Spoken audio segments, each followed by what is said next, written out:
Hi, welcome to Gene Rants. I'm Gene, and quite the coincidence that I'm doing today's subject on this particular day. This is Friday. You're seeing this on Monday. Surely you know. Well, the stock market opened today, Friday, at a record. The stock market was up, and then suddenly the market plunged. Let me check my screen here. I keep the business channel, Fox Business Channel, going all day while I work in my office. I just turn down the sound to record these vlogs when I can find a few minutes, which is why they are so haphazard and not as polished and slick as those other vlogs out there. But I guess call it a reality vlog. Anyways, as I'm looking now, 96 points. The S&P 500, which had been up about as much as I believe 15 points earlier this morning, now down 98 points. It had been down a little over 100. What happened? What caused this sudden plunge? Because it was a very sudden plunge in the market, and it was because, well, Trump is supposed to meet Xi Jinping in, I don't know, it's supposed to be a couple of days. It may not happen now because, well, this is what happened. The Chinese, as you may also know, they cut shipments or sales of rare earths, rare minerals to us. And they stopped a little while ago buying soybeans from us, from our farmers, putting pressure on the farmers. And, well, it's hard to find a product, an advanced product that doesn't use rare earths, at least a little bit, not to mention a lot of our defense technology requires rare earths, which is it's a fortunate on our side that Trump gets it. Biden would never do this. If you didn't hear, he signed an executive order opening up a large area of Alaska where there are a lot of these rare earths. The idea is not to have to depend on China. I mean, could you imagine that we're in a war with China, which could always happen, but we're also dependent on China for the rare earths that we need, or the rare minerals that we need to produce our own weapons. Can you imagine that? And also pharmaceutical products, because we get a lot of those from China, and Trump is also trying to onshore those too. So that's where those are two areas where I compliment Trump. But where I don't compliment is what happened today. Is they were supposed to meet, and Trump wanted to have some leverage of his own. And there are a lot of ways. China gets a lot of products. You don't realize this. I'm not going to go through the whole list, but they get a lot of stuff from us. We could not sell stuff to them. And note to myself, I'm going to talk about these farmers because they're making a classic mistake of depending. This is a classic business mistake of where you have a business and you have a lot of customers, but you depend very heavily on one particular customer, and then if that customer abandons you and takes away the account, moves their account somewhere else, then you're really screwed because you depended so much on that one customer. Now the farmers, 40% of their soybean sales are to China, very dependent on China. So China doesn't buy the soybeans, and then the farmers are really up a creek. Now there's already I read a report that Vietnam is going to start buying soybeans, or buy more. I don't know if they're already buying some, or buy more, whatever, that's going to be an outlet, but a potential customer. But you farmers out there, if you're watching this, you got to get on the ball, and you got to diversify your customer base and not depend on China, which is basically what Trump is doing, except that he's onshoring here also, so that we don't have to depend on anybody. And another note to myself, that's something Israel should do. Learn to produce, invest whatever you have to produce your own weapons, so you don't have to depend on anybody else, including us, and then you can operate independently. Anyways, back to today's subject. So Trump is looking for his leverage against China, and he said maybe an hour ago, he said, well, I'm going to massively increase tariffs on China. The minute he make just a nanosecond, he made that announcement. Market, boom. Well, let me give you a headline here. Dow drops 400 points in sudden move after Trump's China tariff threat. Live updates.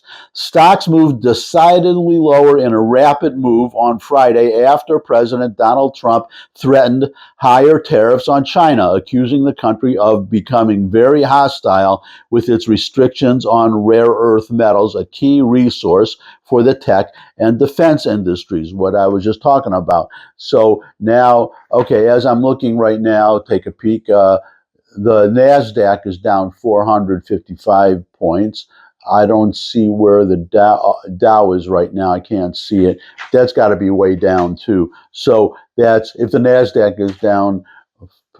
So anyways, and I just told, and the S&P 99, 98, 99. So you're way down. Now, little warning for you or advice for you investors out there, if you have mutual funds or you have stocks.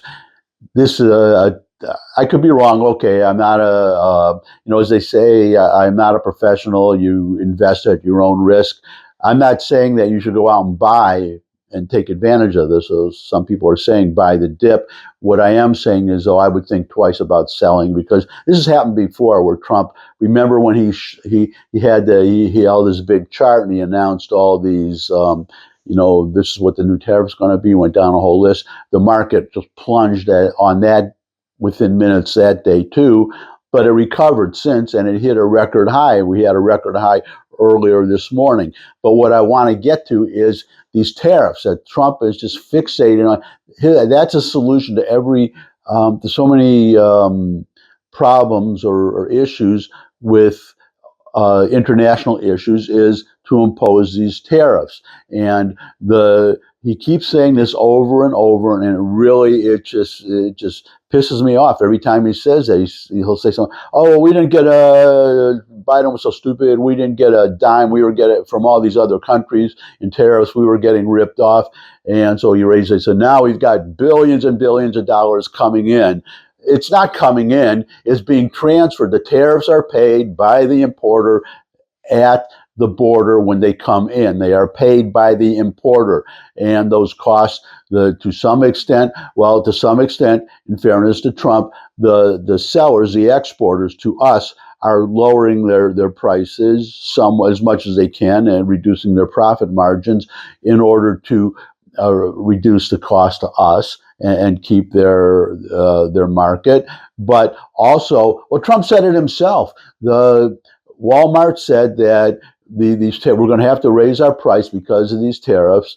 And Trump said, I want you to eat the tariffs. Okay, that is, first of all, another problem I have with Trump, that he thinks he's a king sometimes, that he just orders people around. And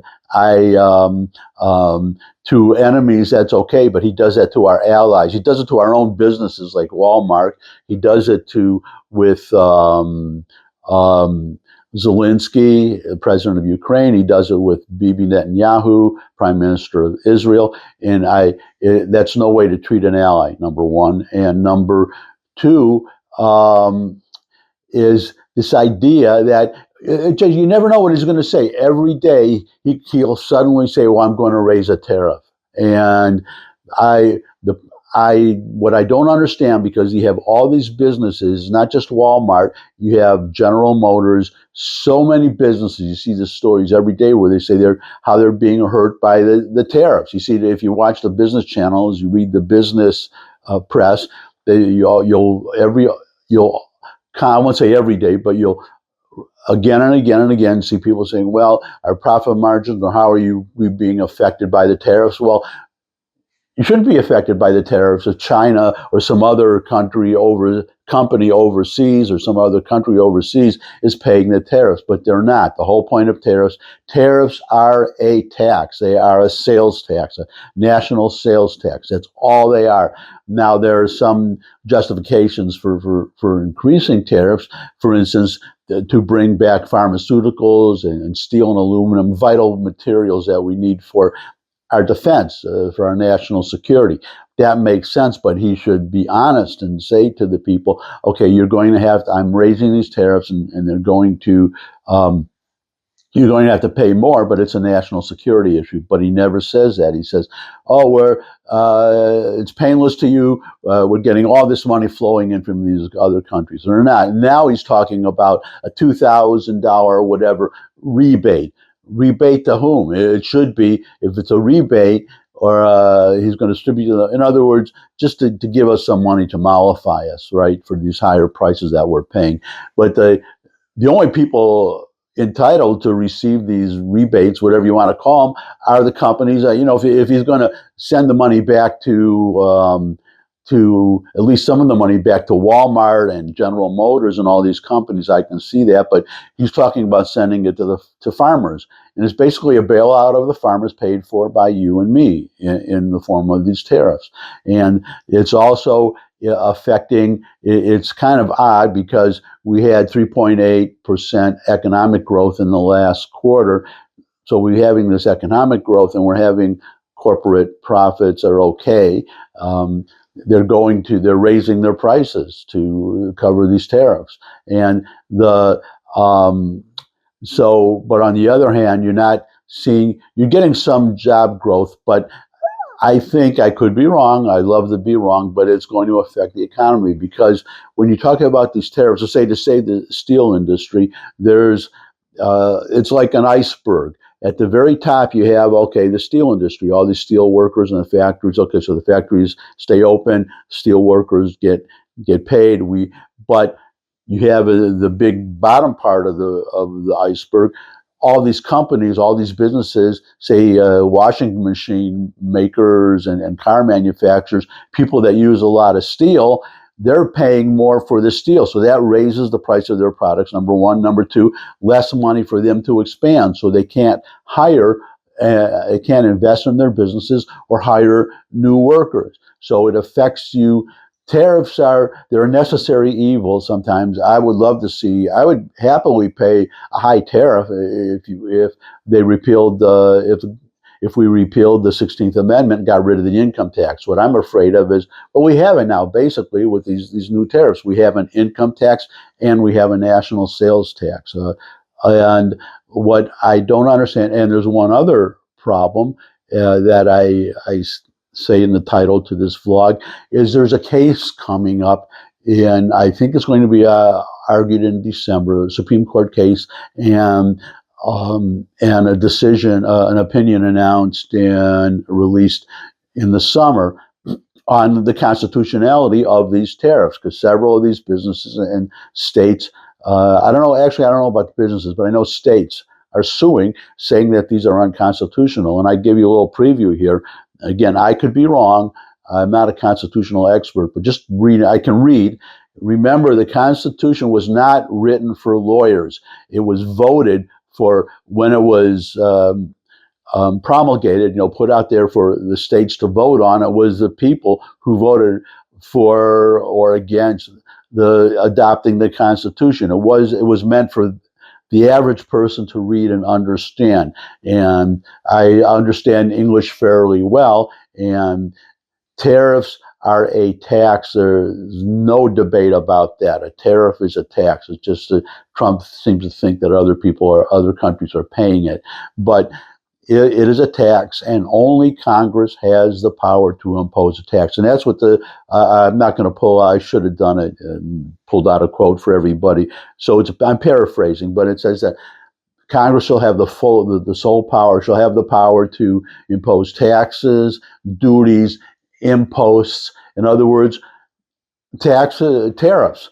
Tariffs fits into that rubric, under that rubric. So that, I suspect, that wouldn't surprise me, is going to be, I don't know, it's going to be a tough one for the Supreme Court, because I believe that these tariffs are unconstitutional, and Trump does not have the power. He's saying he's invoking an Emergency Powers Act, which allows the president, if he declares an emergency, to do certain things to trade. but it does not say he can raise taxes. That's not in there. He's implying that he has that. Well, they're saying people like Larry Kudlow saying that that's a way of controlling trade, and not it's a tax. There are other ways. If Trump, he could do what China is doing. Pick a product that China needs and just say, okay, well, we're not going to sell it. You're not going to sell us the rare earths. We're not going to sell you the some product that I understand they need certain, well, chips, computer chips, certain chemicals to produce certain products in China that China needs. And so he could do that. That's constitutional, but he's fixated on tariffs, and I am really more than a little concerned. What happens if, as I expect, the Supreme Court declares that issues an opinion that these tariffs are unconstitutional, that Trump did not have the right to impose them. So what happens? Well, first of all, the tariffs disappear. Number one, except only the pre-Trump tariffs that Congress enacted, right? And so that's number one. But also, as Scott Bessent, Secretary of the Treasury, said, China, what if the government has to give all this money back that they collected to all these different businesses, and all these billions of dollars that Trump would say that have flowing in? Okay, well, they're going to be flowing out. And I'm wondering, I don't know if the Supreme Court can do this, but issue opinion and say, okay, no more tariffs going. The tariffs are gone, but you don't have to return the money already collected, but you cannot collect any more. So then what happens? And Trump should go to Congress. He'll have to and ask for permission, some kind of permission on tariffs, and I don't think he's going to get it. That's my opinion, because Congress, I don't think, wants to give up their power on tariffs. They probably, if I were Congress, I would say that, okay, we're not going to give you carte blanche to do any tariffs any way you want. We will give you permission to reciprocal tariffs, that you can raise a tariff to whatever the country and the product is. You can equal their tariffs, but you cannot charge more than the other country. So if they're charging us 10% and we're charging, Germany's charging us 10% tariff, and we're only paying, on our side, it's only 2.5%. So then we could raise our tariff to the same 10% as a way to, which I thought was Trump's original idea, to get the other countries to reduce their tariffs. So then you can have them reduce theirs, say, well, if you reduce theirs to 2% or 5% or whatever, then we would have to, from Congress, automatically that our tariffs would come down to the same amount. That would be my solution, which now brings us to the final piece of the puzzle in the title to this vlog. Congress, you have all these businesses saying they're being hurt from the tariffs, and let me bring the president into this, and then I promise I'll get to Congress, because the president the other day, he wants to declare, well, he's already declared Antifa a domestic terrorist, but he wants to declare them a foreign terrorist organization, because Antifa, if you didn't know, they have branches in other countries. So there are people saying, liberals, of course, saying, well, there's just like people in the mafia would say, well, there's no mafia, it's just a myth. Well, you have a lot of liberals, fellow travelers of Antifa, saying, well, no, there really is no organization called Antifa, even though their website address is antifa.org.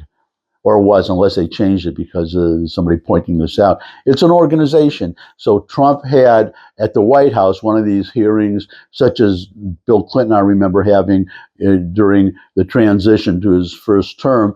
You set aside a place in the White House. That's where Trump did it, and you have a big U-shaped table, and Trump is sitting at the middle of the horizontal U, and then along beside him and along the two sides, all these people who have been hurt by Antifa. So what I would love to see Trump do is do the same thing with all these people who are being affected by the tariffs. Say, I have an open mind. I think that the money is coming in and that we're benefiting from it. But here I'm going to invite the chairwoman of General Motors and chairman of Walmart, all the chairmen of Mattel. They're having to raise their prices for the Barbie dolls, believe it or not, because a lot of the hair on the Barbie dolls is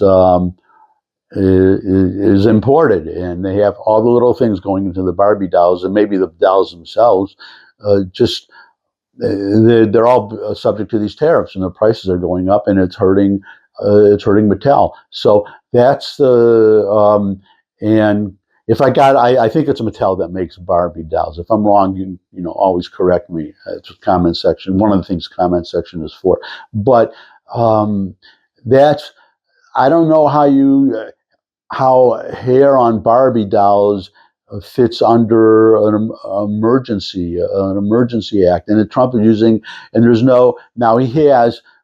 there's courts try to second guess him and say, well, there's rule that there's no emergency, but again, under the Constitution or under this law, it's the president who declares. It says if the president declares an emergency, yada yada yada. There we have several laws like that.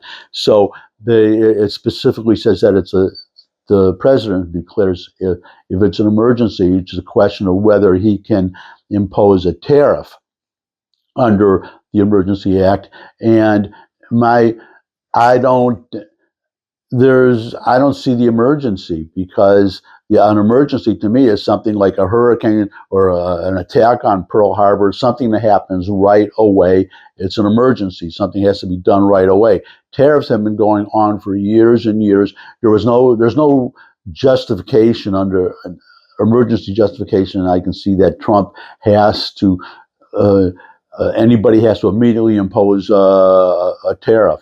There's plenty of time for Trump to go to Congress and ask for whatever he wants, whatever they want to do, and whatever he wants, and then leave it up to Congress to debate it, and they'll either give him the power or not.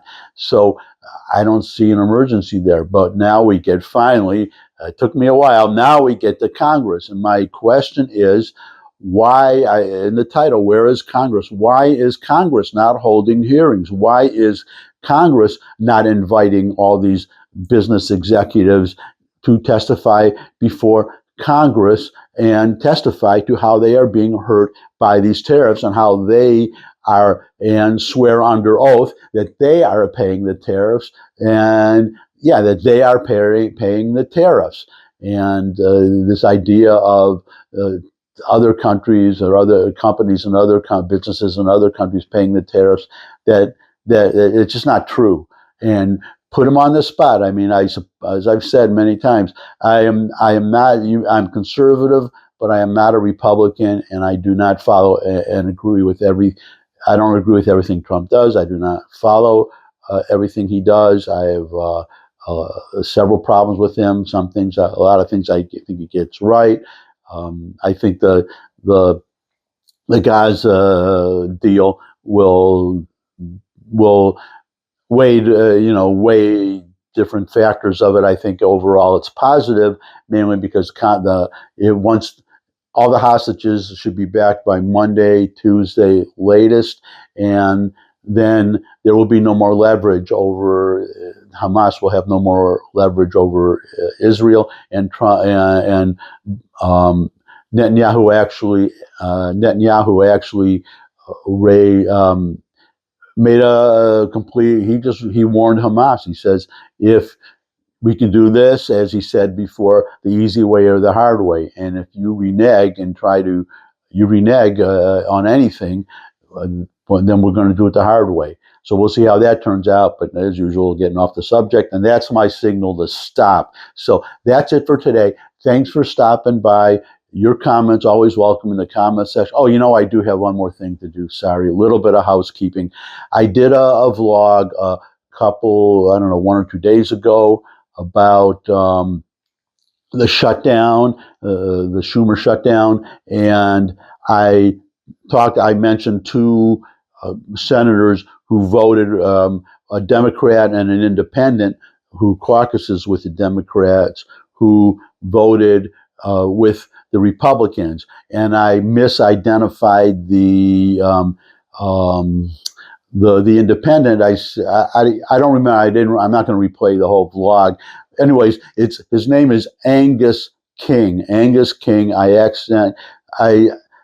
Somebody pointed it out in the comments section that I used some other. He didn't put in the comment what I actually said. I'm wondering if I said Angus Young, the guy, the lead guitarist in AC/DC, who I happen to like. I like AC/DC. I can't listen to them very long, but when I hear them, I can listen to them for a while. And what I like, because everything sounds the same. That's why I can't listen for a long time. But anyways, I don't know what I said, but I might have said Angus Young, so it's Angus King. And I also said to this person, because he didn't just say, well, you made a mistake here. And I thanked him for pointing out the error.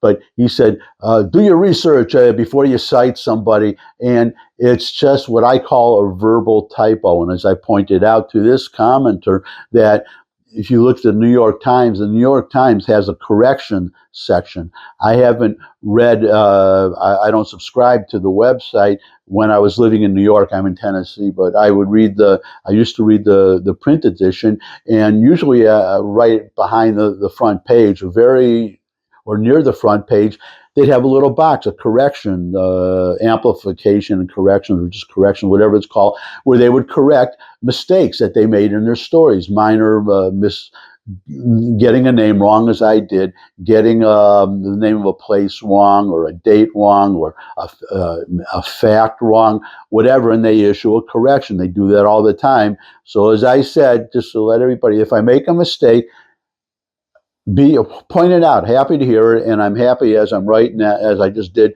to make a correction. But I'm also saying cut me a little slack, because I take these time out, like a few minutes out of my workday to record these. I do not orally proofread. I don't go back and play them for mistakes. And even if I did, in this case, maybe I still would have missed it. But the New York Times, they have paid editors, copy editors, who are supposed to go through the stories and correct these errors, correct grammar and misspellings and things like that. And even then, as the corrections section shows, things get through. I have only a few minutes. I don't go back and listen to them again, or even if I do, you figure 5 of these 5 days a week for I don't know how many years, something is going to occasionally slip through. A mistake is going to slip through. Always happy to correct it, but it's not. I guess the reason I'm dwelling on this, because the person who made the comment, because of the harshness of the comment, he pretty much outed himself as a liberal, because liberals like to do this. Not all liberals, but a lot of them like to, they like to scrutinize every word that conservatives say or write, and if they find a little misstatement or a mistaken name, just pounce on that and use that to show that the conservative is ignorant because he got a name wrong or something. And I did it before. I wrote an email to Fox Business Channel, and I mentioned, they have all these commentators on, and I mentioned Madison. I said Madison Albright, one of the commenters, one of the people, women on the show, something about her, and that's not really germane. But of course, her name is not Madison Albright; it's Madison Allworth. What obviously happened was that I unconsciously, subconsciously or accidentally conflated her with Madeleine Albright, the former Secretary of State. But it was actually Madison Allworth. I caught that error and I corrected it. But that's what we're talking about. You make a little minor mistake. We're all human. And I guess now that's really it for today. Thanks for bearing with me. This is probably a long vlog today, but Thanks a lot. Your comments welcome in the comment section below the video, including pointing out errors. Happy to correct them. And if you could subscribe, that would really be great. Subscribe. Share. I got a few new subscribers the last few days or week or so. So welcome all new subscribers. I really appreciate it. And I guess thanks for stopping by. Oh, share this video with anyone you think would benefit from it. But most of all, come back and see me again. I love to see all of you again. And until I do see all of you again, bye.